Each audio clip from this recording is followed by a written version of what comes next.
Man, saying thank you for being here with us takes on a whole new meaning right now, doesn't it? And we are grateful that you're here. I also want to acknowledge the people who are watching us here online. We'll talk a little bit more about that.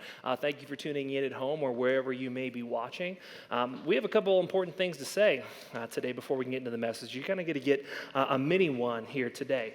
But what's happening here in our nation and in our world is kind of unprecedented. I mean, this is kind of one of those things that we're all stumbling our way through, and everyone's looking at each other kind of going, what should we do and what's next? And we kind of all shrug and take in information and make the best decisions that we can. And so one of the things that is a known, that is not uncertain, is the fact that God is ultimately in control. And you've probably heard a lot about that, and hopefully you hear it a lot. Hopefully I'm like the 100th person to say this to you this week, because it goes without saying, but we're going to continue to say it, is that one of the things Jesus did profoundly, profoundly well is help people feel at peace. He was just the master at this. It doesn't matter what was happening.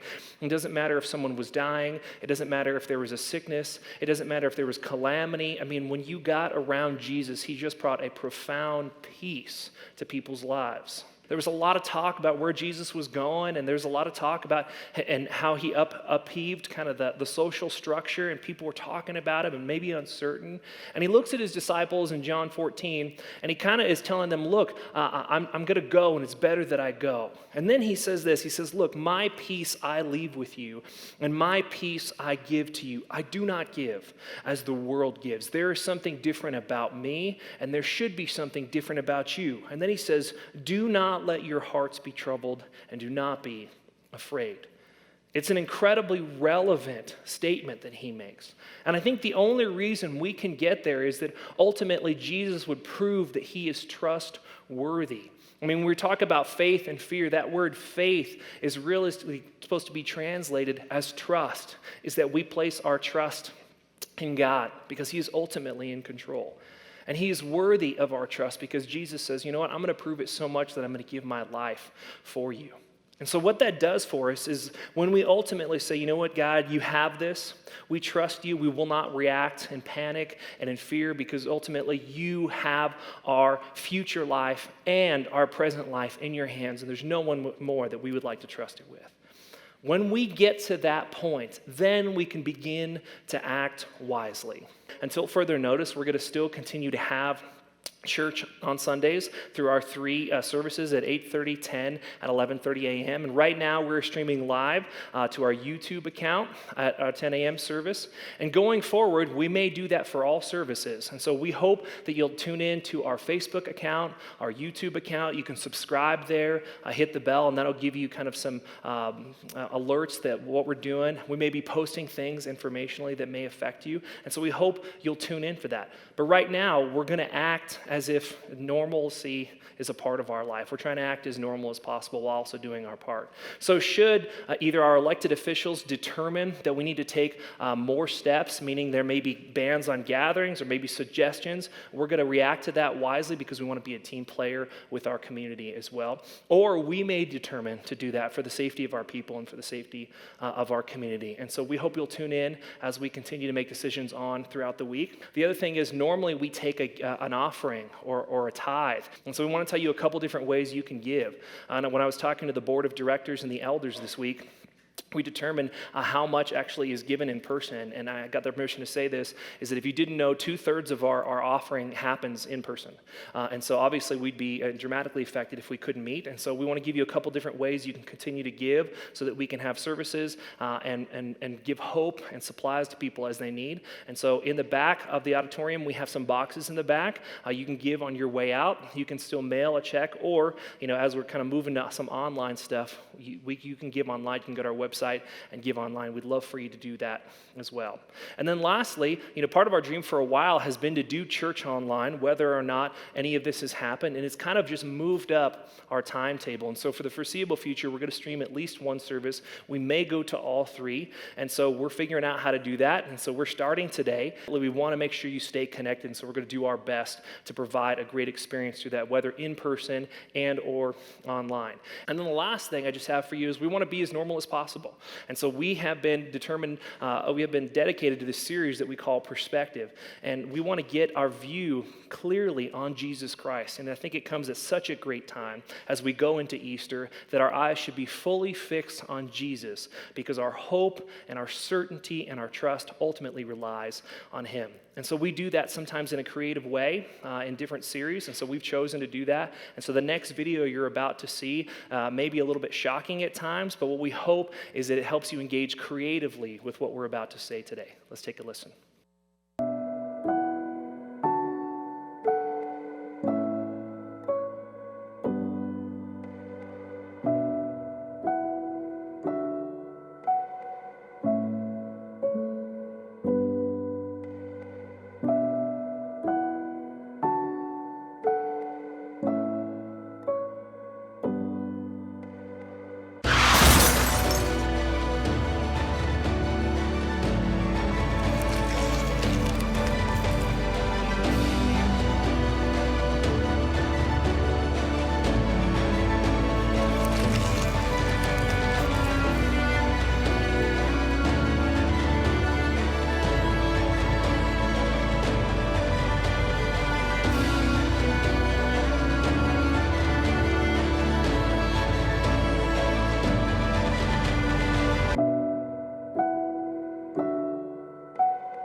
Wham!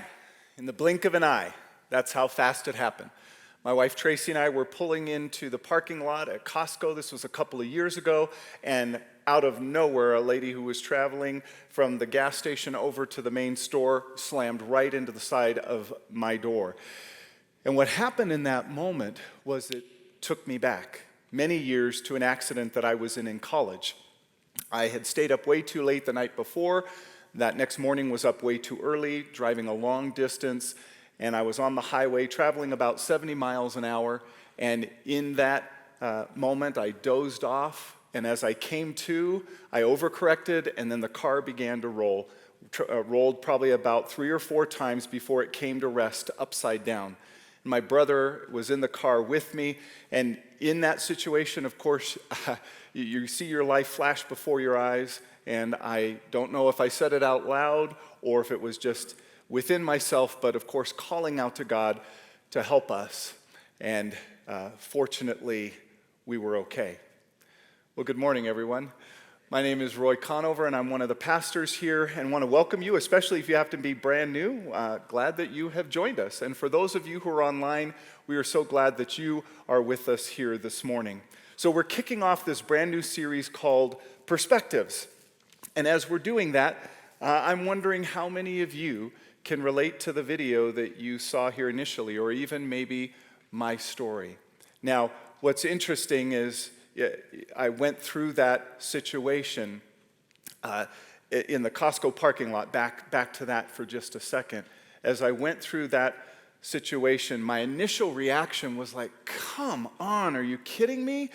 I was annoyed. And then some of that was because my wife and I and our family were going through some stress at the time, and I just thought, one more thing. But then as we got out of the car and there were other witnesses who were seeing what was happening, I got to the lady. She was an older woman. She had actually been in another accident, had just gotten her car out of the shop, and then boom, here's another situation. And then I really began to feel sorry for her, and she was like on the verge of a nervous breakdown. I wasn't sure whether I was going to have to call paramedics to get there and take care of her, if she was going to have a heart attack. I mean, it was serious. And what was interesting to me, and as I reflect on that and we think about this idea of perspective, is depending on where you sit, that'll impact how you see it, right? I mean, you think about accidents and like this video, what that might have triggered for you, your own memories. And I get that some are really serious, and if you've had one where maybe the person has had serious injuries or even died, that this is not something we're wanting to take lightly, and knowing that can cause post-traumatic stress. I mean, for me, like I said, I was in the one accident, it immediately took me back to a previous one, and it can create all this anxiousness. So even in this moment, I would just want to give us permission to take a deep breath and kind of do a little bit of a reset. But I think this picture of an accident is a helpful one when we're talking about perspective, because let's say you are the driver. That impacts how you see what has happened. If you're a passenger in the front or the back seats, that impacts how you see it. Or what about the people who deal with the after effects? Think about those who, first responders, police, firemen, paramedics, insurance adjusters, right? Everybody loves them. But everybody has their perspective, right? And depending on your vantage point, it's going to impact how you see it. So as we're talking about this idea of perspectives, I think it's interesting, too, to apply this to Jesus' life and the perspective that we gain from looking at him. And we see many unforgettable moments that Jesus had with people that ended up changing their lives. So what we want to do in this series is we want to go through the first 4 books of the Bible, Matthew, Mark, Luke, and John, to help us gain a perspective on Jesus' life. And these three of the 4 books were written by eyewitnesses of Jesus who had spent time with him, done life with him, participated in all of his activities. And then another was a doctor who gave a very detailed, thoroughly researched account of his life. Now, Matthew was written for the Jewish reader. Mark was written for those who were Greek, and Luke, Mark was written to the Romans, Luke was written to the Greeks, and then John was universal. It was intended to be for everyone, right? Yet as a collective whole, they tell this story of Jesus' life. So today, I want us to be able to look through the lens of Matthew, but before I do that, I want to take a step back, and I want to give us some history and connection for just a moment. So the book of Matthew is actually a new book. It's a new book of the New Testament. But there is also the Old Testament, right? So if you go to the Old Testament, you've got Malachi being the last book. If you were to jump from Malachi into the Bible now as we know it, into Romans or Acts or one of Paul's letters, you'd be totally lost and bewildered. And so Matthew is important because it's this bridge from the Old Testament to the New Testament. It's so important because there were these 400 years where the prophets were silent. God wasn't using them to speak until Jesus came on the scene. So the theme of the Old Testament, as we see recorded in Genesis 5:1, says, this is the book of the genealogy or the generations of Adam. So it outlines everyone in the line of Adam. Speaking of Adam and Eve, Garden of Eden, for those of you if you're not familiar, and how we were created in God's image. You read Genesis, it talks about this. But unfortunately, anyone in Adam's line, and that includes you and I, because every generation since then has been born into his line, well, ultimately, that puts all of us in the same boat and all in the same category, right? We're all participants, if you will, of defiling and deforming God's image because God is perfect and holy. And when you read the Old Testament, it is this account of how we are sin and how we sin. And sin is just this old archaic term to represent missing the mark. It means we're less than that standard of perfection or holiness that we see with God himself. And we never will be. So you read the Old Testament, it's account after account after account of who we are as sinners and how we sin and mess up. Now the New Testament, on the other hand, is described as the book of the generation of Jesus Christ in Matthew 1:1. Jesus came to earth so that he could rescue and save everyone in Adam's line, because through no choice of our own, we're born into a sinful world. We're born into this light of Adam, but Jesus came to rescue us. For those of us who call on the name of Jesus, the Bible says we will be saved. We get to be adopted, if you will, into God's family, and that was the purpose of Jesus coming. Now, the Old Testament is a book of promises, whereas the New Testament is about being a book of fulfillment. Now, yes, in the New Testament there are promises as well. I'm just talking in very general terms of what you find thematically in the Old Testament versus the New Testament.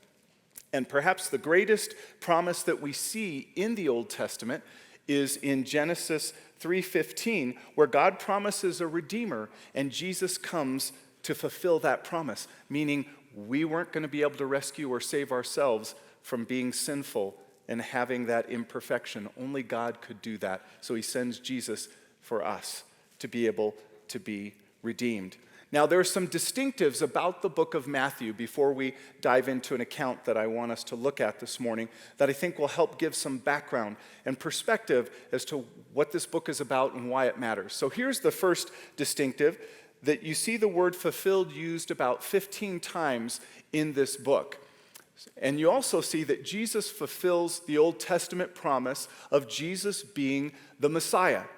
So in Isaiah 7:14, it's recorded that Jesus was going to be born in Bethlehem, and then in the New Testament, you read in Matthew, of course, he is born in Bethlehem. So that promise is fulfilled.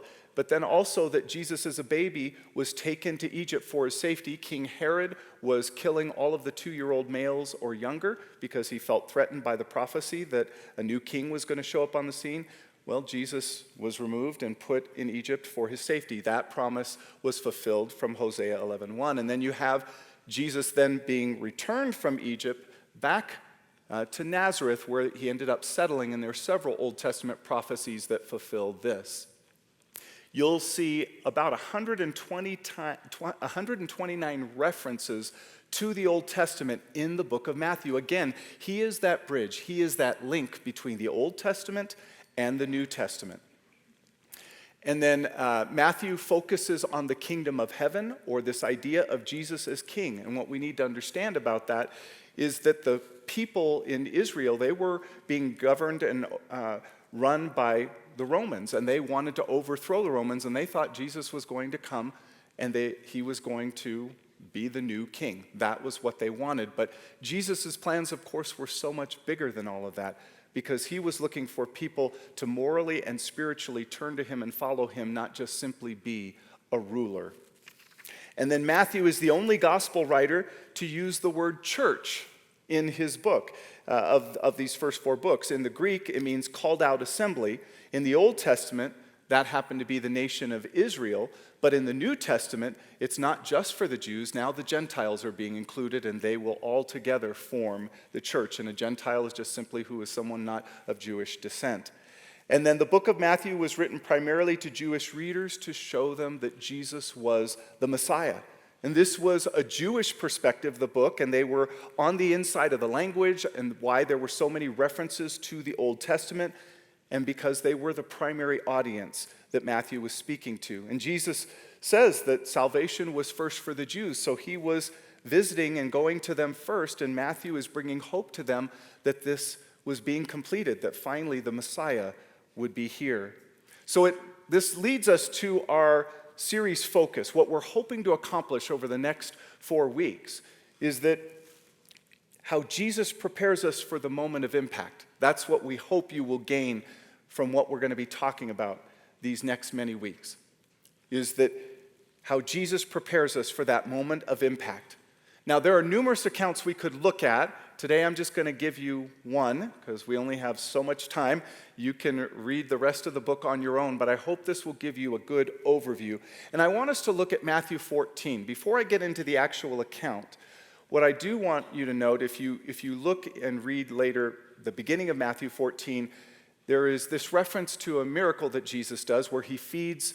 There are different numbers that get thrown out there, but essentially if you think about 5,000 men, then you add women and children, probably 15 to 20,000 people. With just a few fish and loaves, Jesus does this miracle. Well, what Jesus knows is this crowd is wanting to make him king. They're wanting to stir things up, and so he needs to get his disciples out of there. He does his miracle. He gets the disciples on a boat. He sends them out on the lake. He says, hey, I'm going to come and I'm going to catch up with you guys later. I'll meet you on the other side, and I'm going to stay back here. And so Jesus sends them off, and this is where we pick up the account that I want us to get into in Matthew chapter 14, starting in verse 22. It says, immediately, Jesus made the disciples get into the boat and go on ahead of him to the other side while he dismissed the crowd. After he had dismissed them, he went up on a mountainside by himself to pray.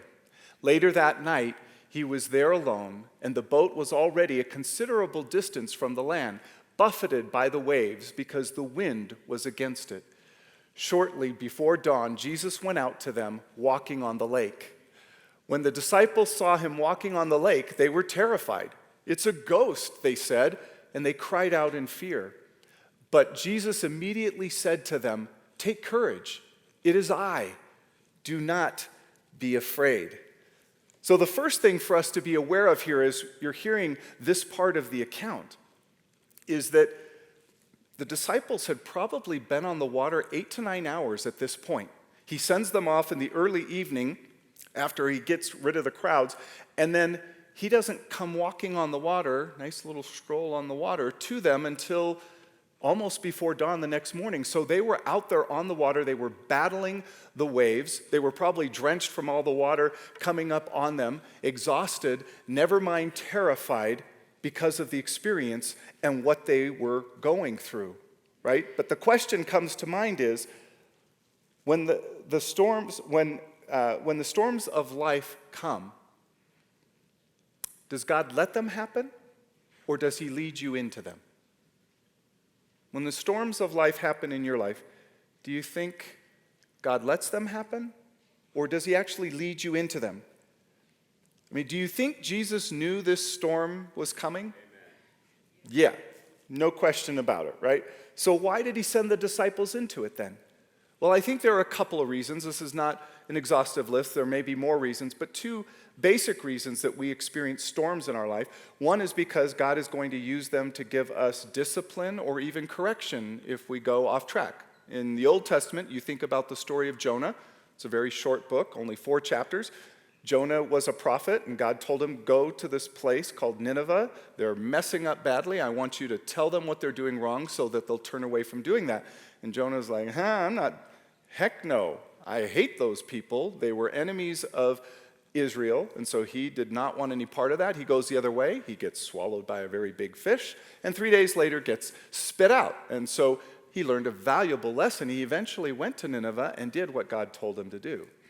Right? That can be correction and discipline that God brings into our life, but God also uses storms in our life to actually perfect us, to grow us, because it builds our faith. It builds, as Pastor Kyle was talking about, faith. You just trade out the word trust. It helps us to build our trust in him.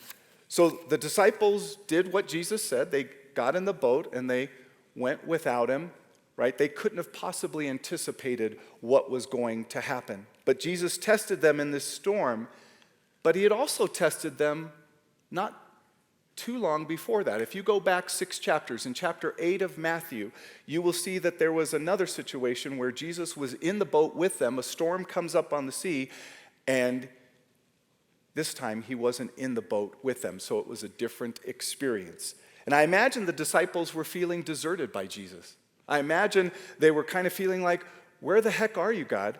I can't believe we're having to deal with this." And feeling as if they've been left all alone. But the fact is, Jesus stayed behind. He was on a mountainside praying. And this is something that we see in Jesus' character. In Romans chapter 8, verse 34, it says that he actually makes intercession for us. And I have no doubt that that's exactly what he was doing, praying that his disciples' faith would be increased, their trust in him, even when he wasn't with them. Do you sometimes feel like God is far away? That he doesn't seem to be around when you need him? I mean, this is a pretty common experience. If you look at King David, in the Old Testament, in the book of Psalms, he's credited with writing quite a few of those Psalms. He talks all the time, "God, where are you? It seems like you've abandoned me. You're nowhere to be found." And even the Apostle Paul, who is credited with writing a lot of the books in the New Testament, he talks about being excessively burdened to the point of despairing of his life. I think this is a very human experience that we all have. But did you know that Jesus actually comes to us in our storms? Amen. That he comes to us just as he came walking to the disciples on the water? I mean, another way to say this would be, besides storms, use the word circumstances. God comes to us and meets us in whatever it is that we're going through. when we feel paralyzed, when we feel overwhelmed, and knowing that there are many people in our country and around the world that are feeling overwhelmed and paralyzed right now by the circumstances with the coronavirus. We know that people are in that place. And the problem is as we're coming through these circumstances or storms, is what happens when it seems like those circumstances come out of nowhere and we don't feel prepared for them. But the example that we see here with Jesus and his disciples is that Jesus always shows up.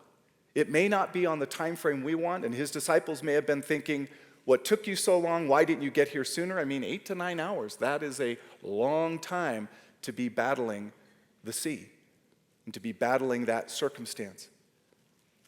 And with the disciples, I think it's interesting that he didn't actually show up until they were as far away from land as possible, that all their human hope was gone, that they were going to be able to get out of that situation. And I think he sometimes does that with us. Again, because he loves us and because he wants to grow our faith and our trust in him. And then we see in verse 26 that he was walking on the water to get to them, and they were terrified. They actually thought he was a ghost. And what I think is interesting about that, I think that can be true for us, is sometimes we just don't look for him. We don't expect him to be coming. And so in that moment, they didn't actually recognize him. Now, the question in my mind for you this morning is, what is your storm? Maybe it is all that is happening with the coronavirus right now, worried for yourself, for your loved ones, the uncertainty of what is to come. Maybe you're going through a divorce. Maybe you're struggling with some kind of medical condition. Maybe someone in your family has died, and so you're grieving and you're having to work through the loss of that. Maybe it's a financial strain. Maybe it's the fear of what is the next year or two going to bring because of this crisis that our world is walking through right now. We can all have any of those, and maybe some of them all co-occurring at the same time. But what we want to accomplish through this series is to remind us that Jesus has prepared us for the moment of impact, whatever that might be, whatever your storm is, whatever you're walking through, that Jesus has prepared us for this moment of impact. And when you look at the disciples in this moment, why do you think they didn't recognize Jesus? And I'd say it was not only because they weren't looking for him, but I think when we get our eyes distracted by the fear of what's going on around us, we don't necessarily recognize him. We don't see him. Because fear can blind us to faith and trust in Jesus. And you can't hold fear and faith at the same time. We can't hold it in our heart. And when we can't do that, we're certainly not going to look for Jesus in that moment. And we're not going to necessarily be aware that his presence is there with us when that's where our focus is. So what do we do when we're confronted with fear in our life? Well, let's pick up in verse 28 here. It says, "Lord, if it's you," Peter replied, "tell me to come to you on the water." "Come," he said. Peter got down out of the boat, walked on the water, and came toward Jesus.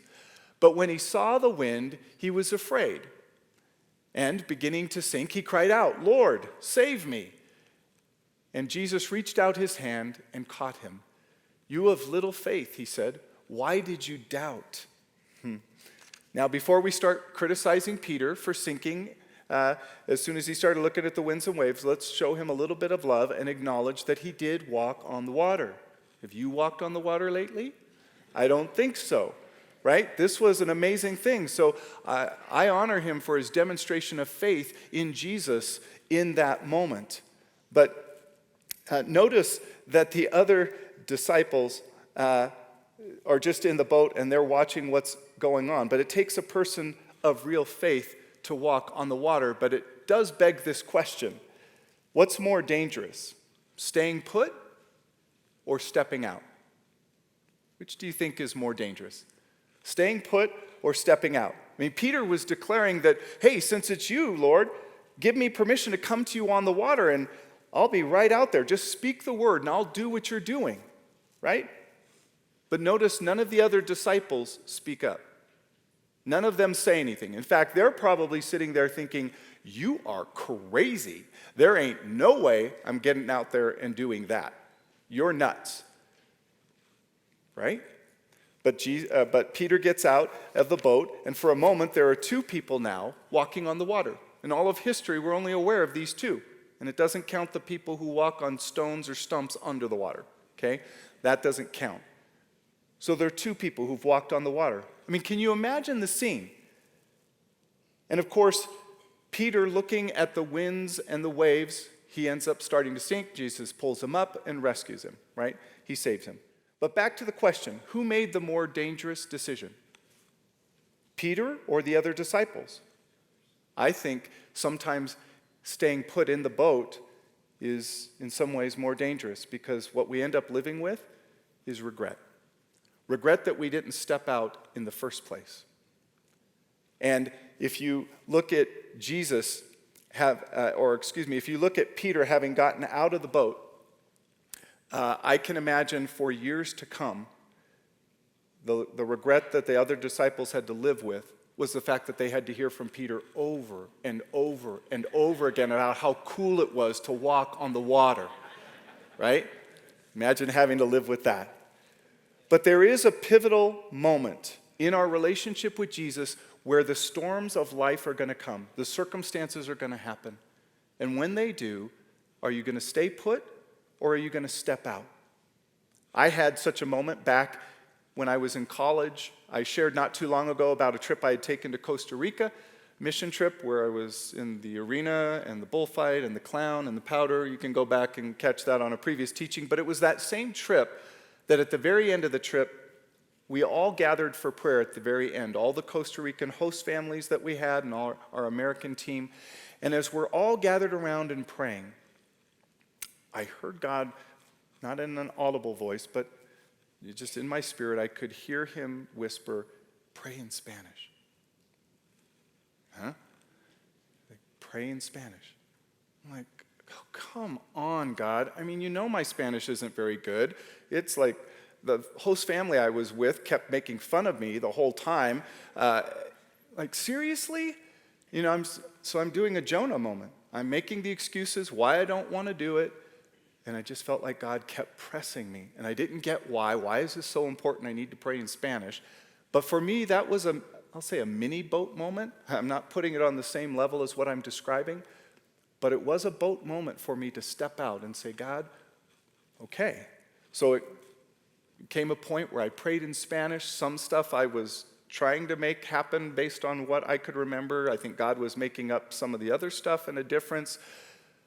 But what I'll never forget from that experience was the look on the faces of the Costa Ricans, and many of them who didn't speak hardly any English at all, the tears in their eyes, the look of appreciation that I would say words in their language that they could understand.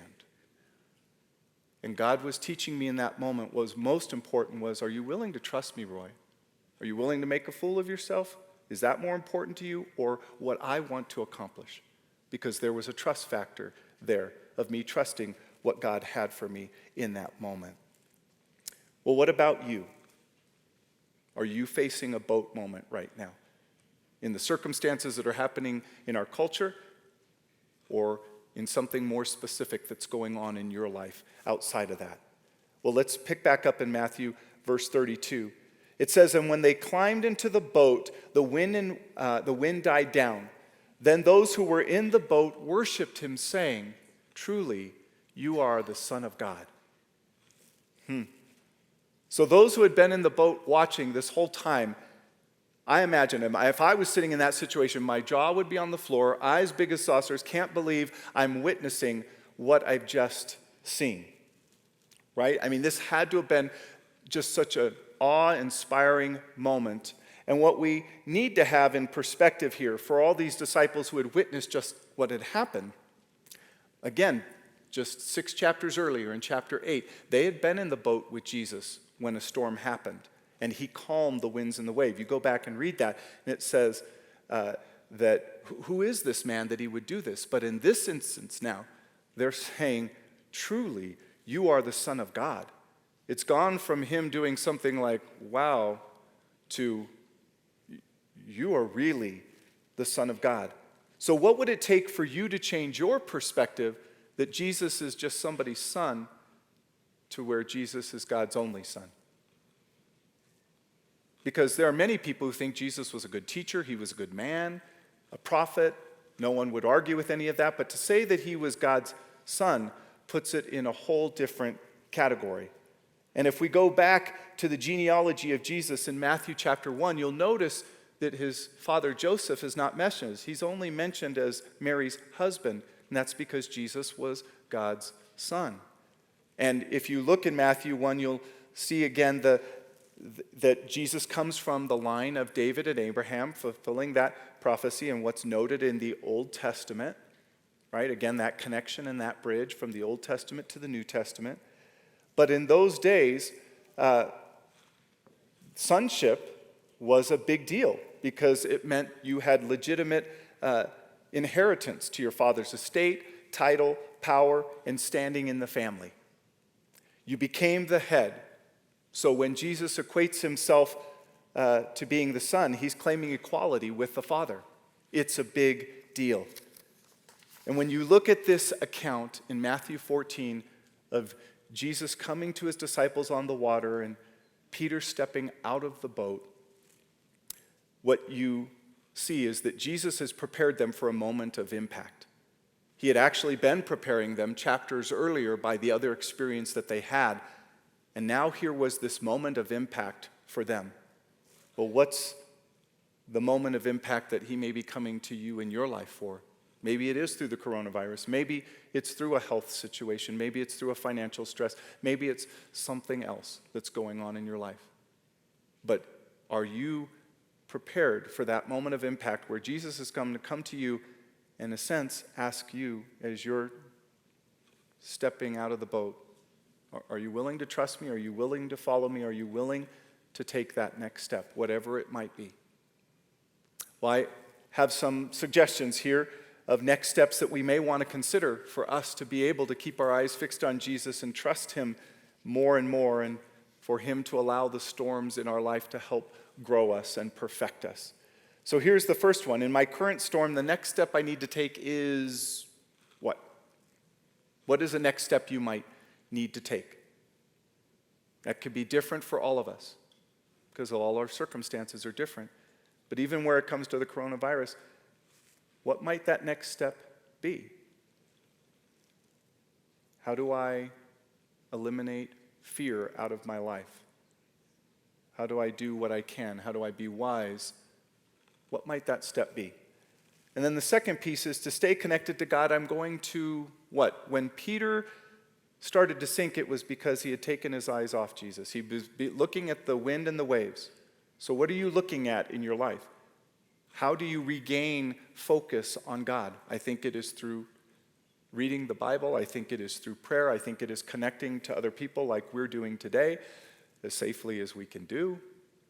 That is what can help us stay connected to God and can build our trust through these difficult circumstances that we may experience.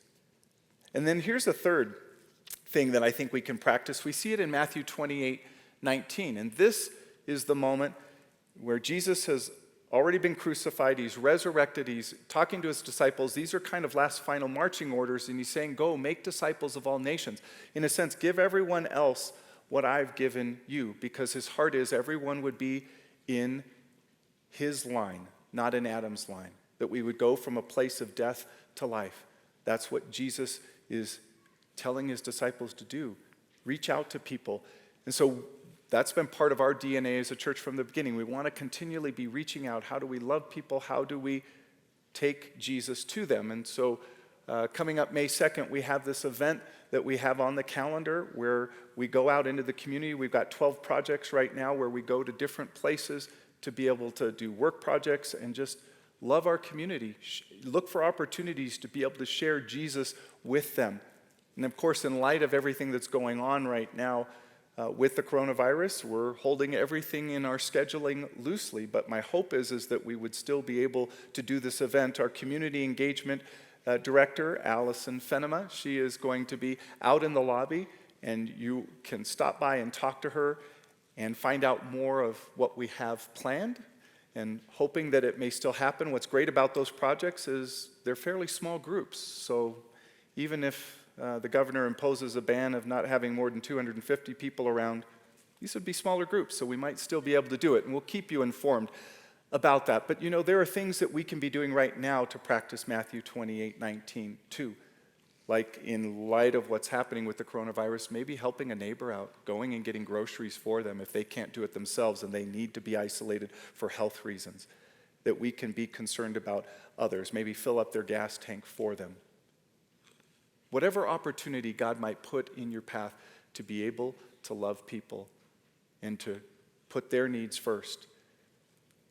But ultimately, what I hope we take out of this and as we're moving forward is how our perspective needs to shift as we see Jesus wanting to prepare us for a moment of impact.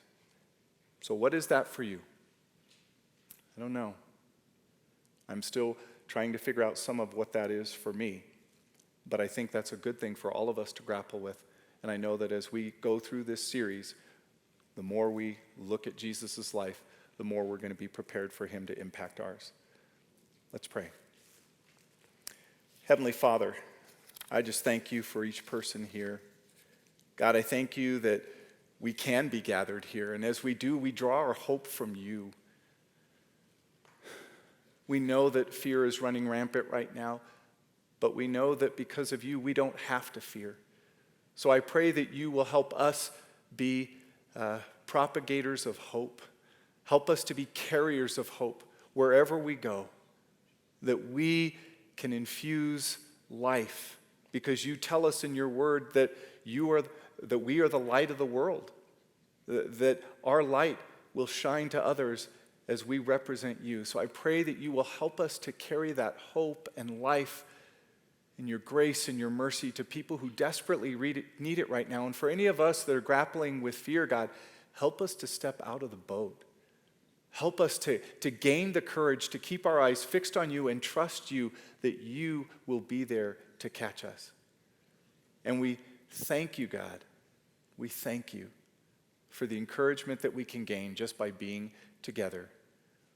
We want to give you all the praise in Jesus' name. And everybody said, amen. We are so glad that you were here today. Please do keep in touch with us via our website. And don't forget, the offering boxes are on the walls there if you want to drop anything in there. God bless you. We'll hopefully see you next week.